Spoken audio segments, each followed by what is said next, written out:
Assalamualaikum warahmatullahi wabarakatuh. Selamat siang, salam sejahtera bagi kita semuanya, Shalom, Om Swastiastu, Namo Buddhaya, salam kebajikan.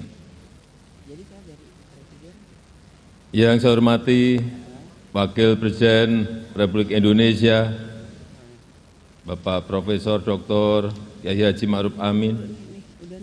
Yang saya hormati pimpinan dan anggota Dewan Perwakilan Rakyat Republik Indonesia, yang saya hormati pimpinan dan anggota Dewan Perwakilan Daerah Republik Indonesia, yang saya hormati pimpinan dan anggota lembaga-lembaga negara, yang saya hormati para menteri, Kabinet Indonesia Maju, Jaksa Agung, Panglima TNI, Kapolri, dan Kepala Lembaga Pemerintahan, hadirin sekalian yang saya hormati, serta saudara-saudara sebangsa dan setanah air. Dalam 3 tahun terakhir, dunia dihadapkan pada guncangan pandemi COVID-19 yang menelan korban 6,9 juta manusia. Alhamdulillah, negara kita Indonesia telah berhasil mengatasi tantangan besar tersebut akibat pandemi dengan hasil yang sangat baik. Bahkan Indonesia menjadi salah satu negara yang berhasil menangani krisis kesehatan dan memulihkan ekonomi dengan cepat dan baik.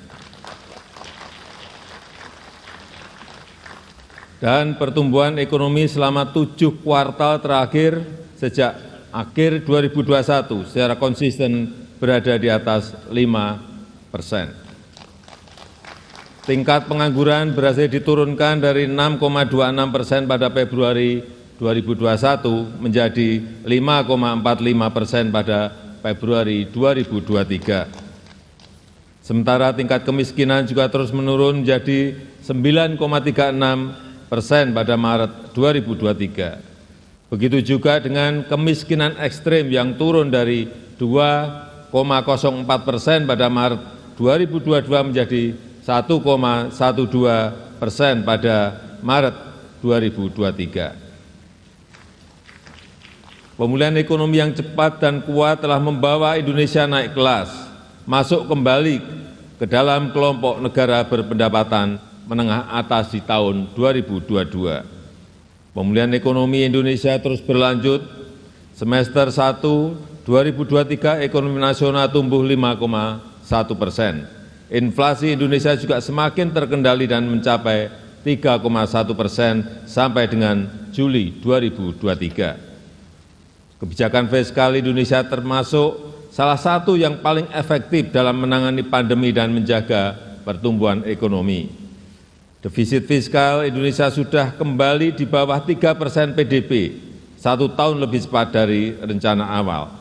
Rasio utang Indonesia juga salah satu yang paling rendah di antara kelompok negara G20 dan ASEAN, bahkan sudah menurun dari 40,7% PDB di tahun 2021 menjadi 37,8% per Juli 2023. Sebagai perbandingan, rasio utang Malaysia saat ini berada di tingkat 66,3% PDB, Tiongkok 77,1% dan India 83,1%. Hadirin yang saya hormati, saudara-saudara sebangsa dan setanah air, sidang dewan yang kami muliakan.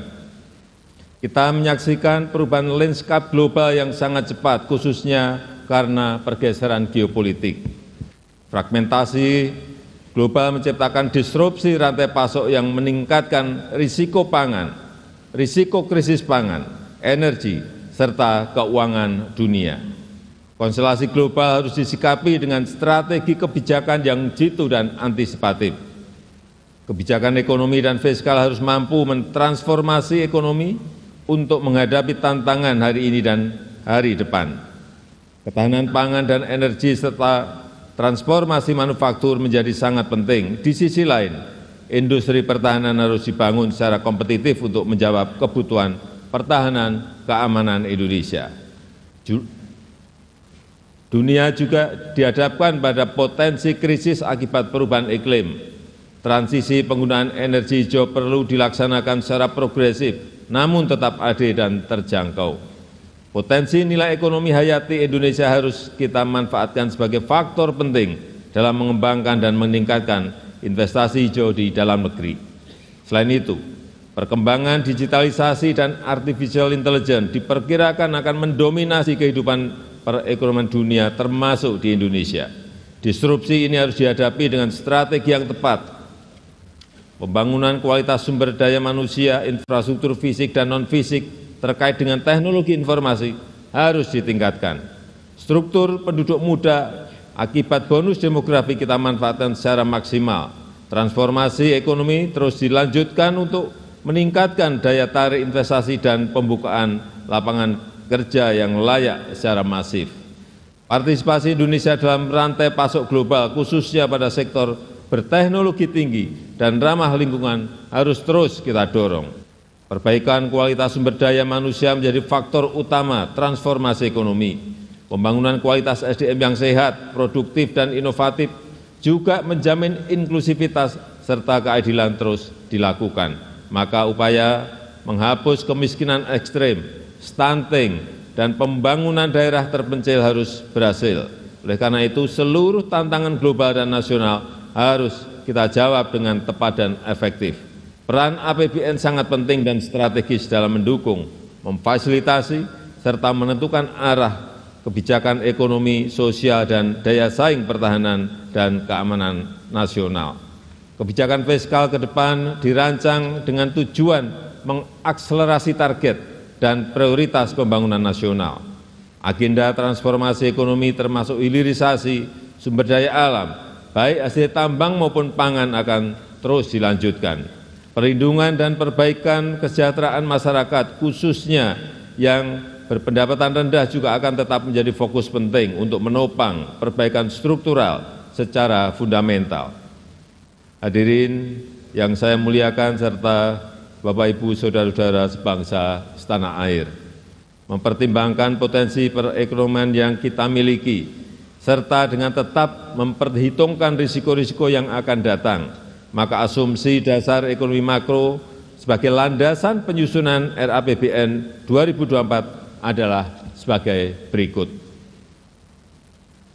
Pertumbuhan ekonomi 2024 diperkirakan sebesar 5,2%. Stabilitas ekonomi makro akan terus dijaga, situasi kondusif dan damai pada pemilu dan pilkada serentak 2024 harus kita wujudkan.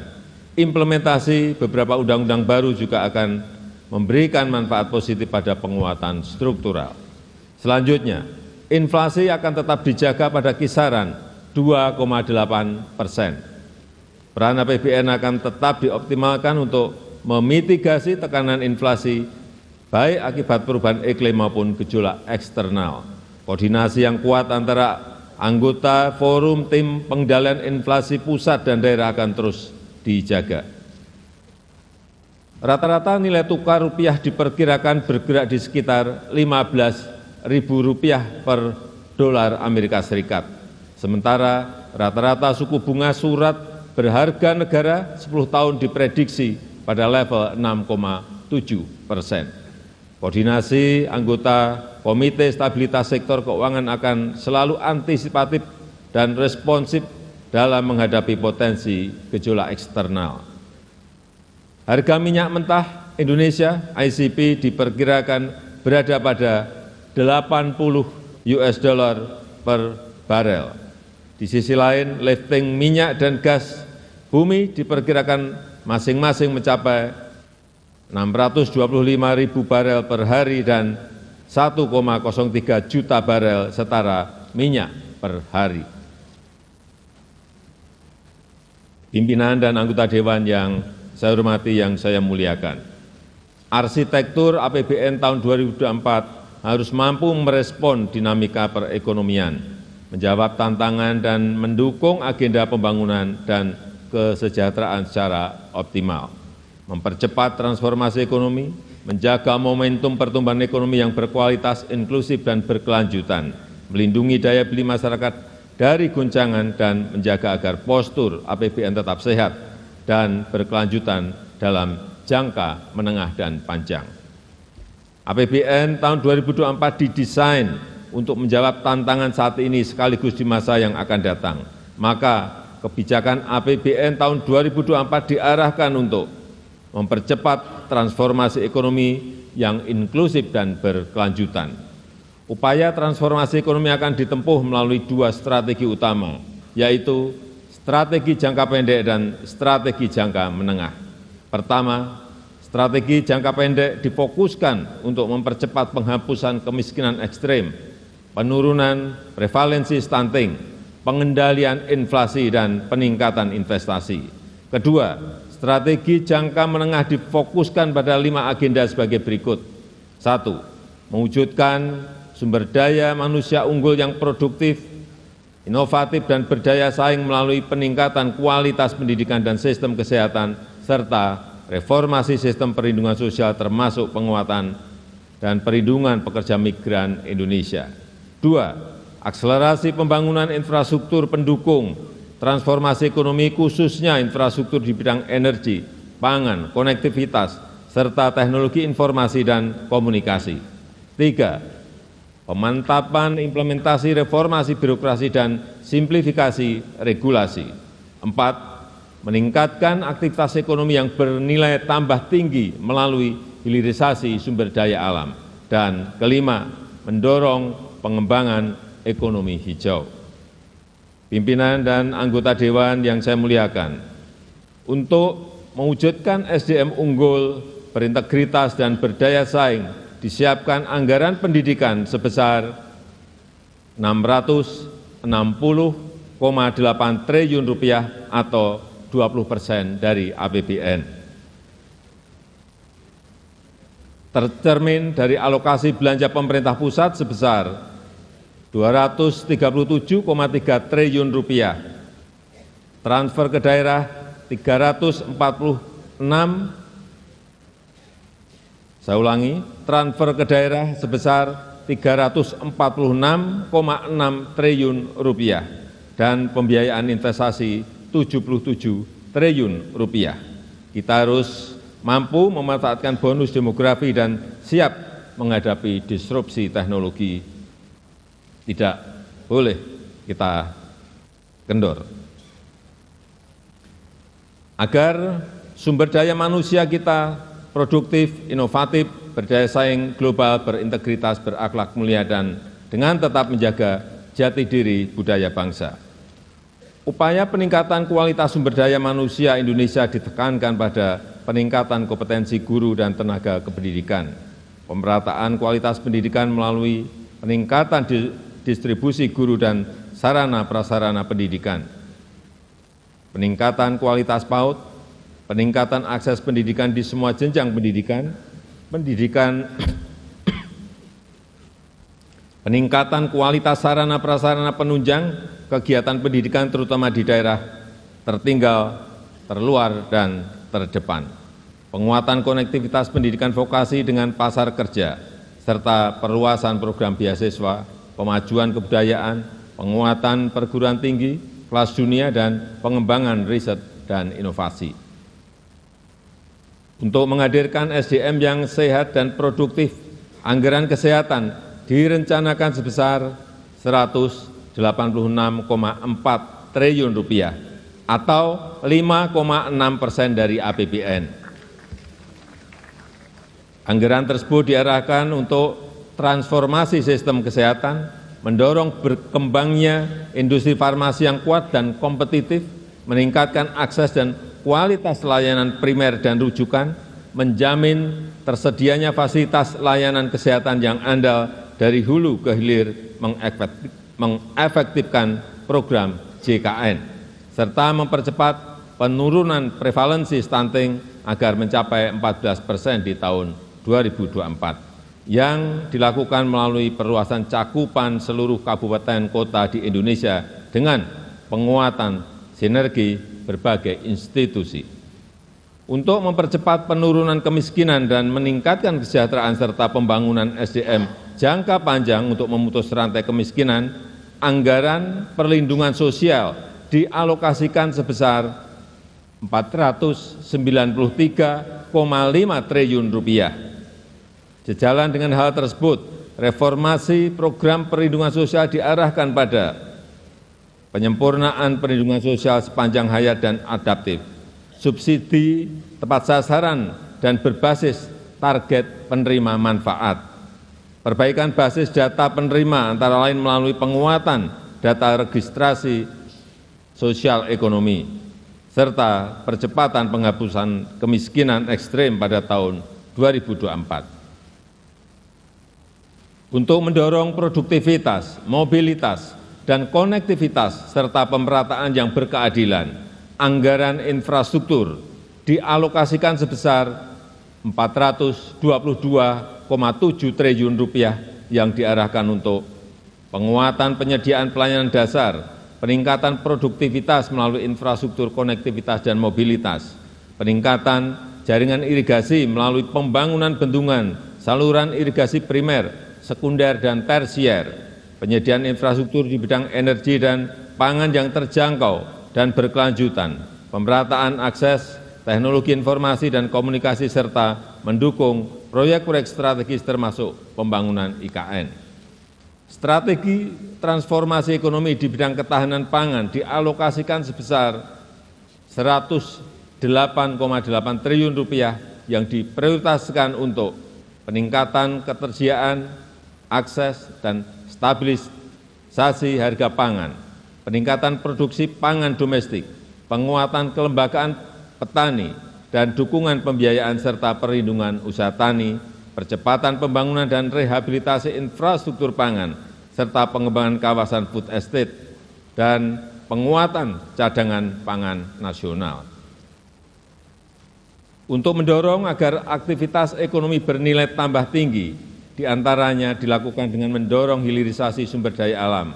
Dukungan fiskal telah diberikan berupa insentif perpajakan dan berbagai insentif fiskal lainnya.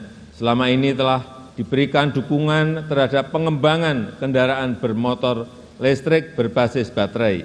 Hal ini untuk mendorong percepatan transformasi ekonomi untuk penciptaan nilai tambah yang tinggi, perluasan kesempatan kerja, dan penggunaan energi yang ramah lingkungan sehingga dapat menurunkan emisi serta efisiensi subsidi energi. Untuk menjaga agar pelaksanaan transformasi berjalan efektif, maka reformasi birokrasi harus terus diperkuat. Pelaksanaan reformasi birokrasi harus dijalankan secara konsisten dan berhasil guna. Perbaikan kesejahteraan, tunjangan, dan remunerasi ASN dilakukan berdasarkan kinerja dan produktivitas. RAPBN 2024 mengusulkan perbaikan penghasilan berupa kenaikan gaji untuk ASN pusat dan daerah TNI Polri sebesar 8%, dan kenaikan untuk pensiunan sebesar 12%. Yang diharapkan akan meningkatkan kinerja serta mengakselerasi transformasi ekonomi dan pembangunan nasional.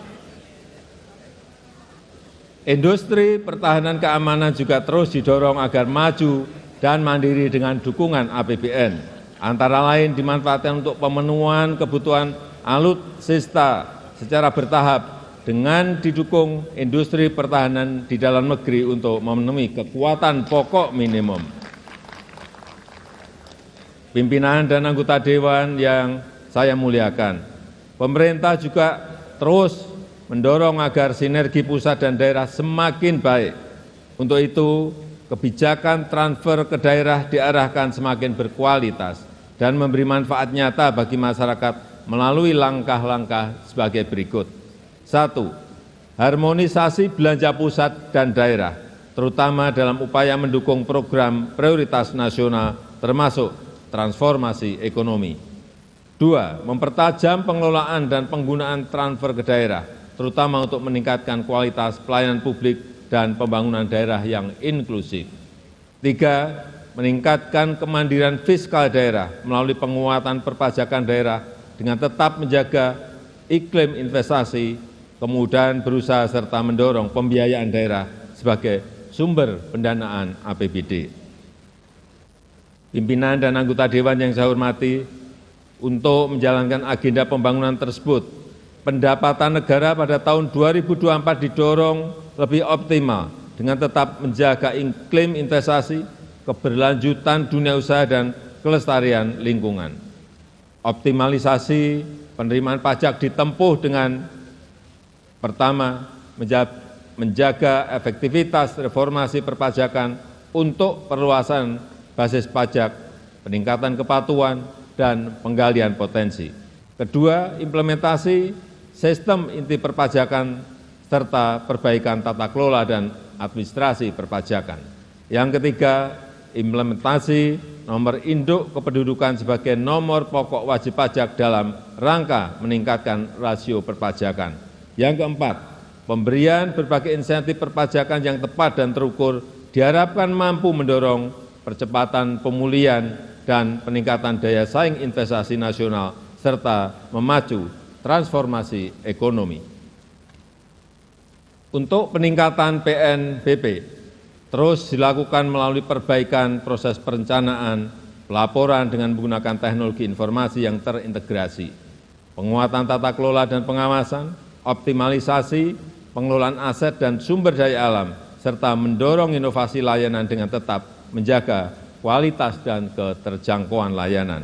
Dengan kebijakan fiskal yang ekspansif, pemerintah menjaga pembiayaan tetap prudent, tetap hati-hati, inovatif, dan berkelanjutan melalui pengembangan skema KPBU, termasuk penguatan peran BUMN, BLU, lembaga pengelola investasi, dan badan penugasan khusus. Peningkatan efektivitas pembiayaan investasi, khususnya kepada BUMN dan BLU, yang diarahkan untuk penyelesaian infrastruktur strategis pusat dan daerah, serta sinergi pembiayaan dan belanja. Pembiayaan investasi untuk peningkatan akses pembiayaan bagi masyarakat berpenghasilan rendah, UMKM dan ultra mikro, pemanfaatan saldo anggaran lebih untuk menjaga stabilitas ekonomi dan antisipasi ketidakpastian, serta peningkatan pengelolaan manajemen kas yang integratif untuk menjaga bantalan fiskal yang andal dan efisien. Hadirin yang saya hormati, sidang Dewan, saudara-saudara sebangsa dan setanah air, untuk mendukung transformasi ekonomi dan agenda pembangunan serta melindungi masyarakat dari goncangan, postur APBN 2024 harus tetap sehat. Reformasi fiskal terus dilakukan secara komprehensif, baik optimalisasi pendapatan dan melanjutkan penguatan belanja berkualitas serta pembiayaan inovatif dan dikelola secara hati-hati. Dengan mencermati tantangan dan agenda pembangunan serta upaya reformasi fiskal yang komprehensif, maka postur RAPBN 2024 sebagai berikut. Pendapatan negara direncanakan sebesar 2.781,3 triliun rupiah, yang terdiri dari penerimaan perpajakan 2.307,9 triliun rupiah dan PNBP sebesar 473 triliun rupiah serta hibah sebesar 0,4 triliun rupiah. Belanja negara dialokasikan sebesar 3.304,1 triliun rupiah, yang terdiri dari belanja pemerintah pusat sebesar 2.446,5 triliun rupiah dan transfer ke daerah sebesar 857,6 triliun rupiah. Keseimbangan primer negatif 25,5 triliun rupiah didorong bergerak menuju positif. Defisit anggaran sebesar 2,29% PDB atau sebesar 522,8 triliun rupiah. Dengan pengelolaan fiskal yang kuat, disertai dengan efektivitas dalam mendorong transformasi ekonomi dan perbaikan kesejahteraan rakyat, maka tingkat pengangguran terbuka di tahun 2024 diharapkan dapat ditekan dalam kisaran 5,0% hingga 5,7%. Angka kemiskinan dalam rentang 6,5% hingga 7,5%.